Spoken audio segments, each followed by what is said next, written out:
trauma is something that can affect us all. It doesn't matter how indestructible your body is or how immovable your mind can be. The heart and soul are something different. I myself know how long trauma can follow you, even weigh you down. And so did Stephen. Years of facing one threat after another, being faced against monsters and intergalactic tyrants, being placed in the center of a universe spanning conflict for actions taken by someone else.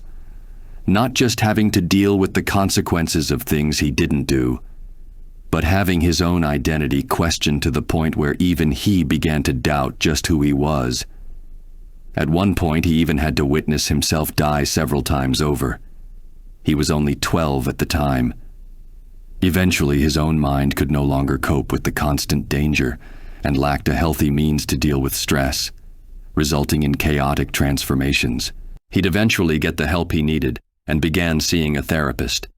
He'd slowly start to overcome this, having a healthy support group more than likely helping as well. But he made a decision in that time that he needed to see the world, in a sense going on his own adventure. I can understand his desires, having lived his life following behind the crystal gems, having always lived trying to overcome, and sometimes held back by the legacy that was his mother. Stephen wanted nothing more than to live for himself. But while he may have put a stop to some of the dangers from space, this world isn't quite so safe. Chances are he had no intentions of being a hero while he traveled. But the nature of his pure heart would never allow him to turn a blind eye to those who need help. Be it the occasional mugging he'd come across, or save people from natural disasters. That's just the kind of person he is. Unfortunately, throwing himself into one danger after another, even when it's by his own choice, had started to cause his trauma to resurface. But while he didn't have his family close by at the time, I was more than prepared to send a helping hand. Fortunately, he was close by a certain T-shaped tower, and the Titans were more than happy to help. Not just with Stephen's mental health, but in giving him something he didn't quite have with his family. Supportive as they were, none were able to understand exactly what he was going through. Not just being the first of his kind, a gem-human hybrid, but in growing up with power of which he had no guidance in learning how to use them.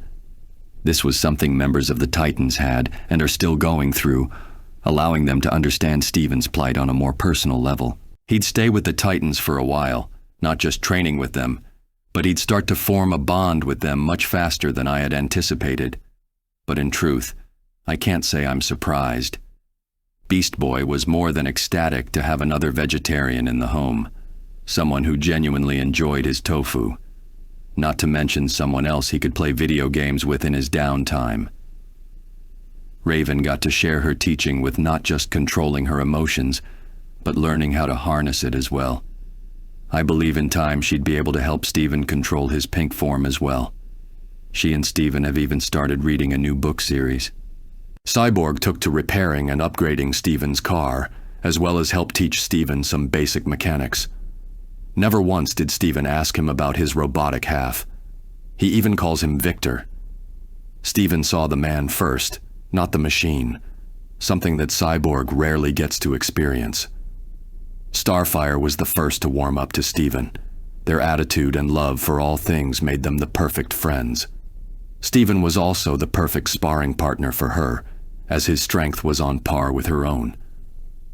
Finally, there was Robin, who, while accepting Stephen as an ally, had a hard time letting him get any closer than that. That is, until he started to hear Stephen's story.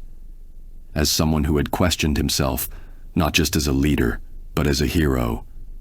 Robin could understand Stephen a lot more, and slowly but surely he would grow a friendship with him as well. His time with the Titans would eventually come to an end, and he would continue his journey across the world.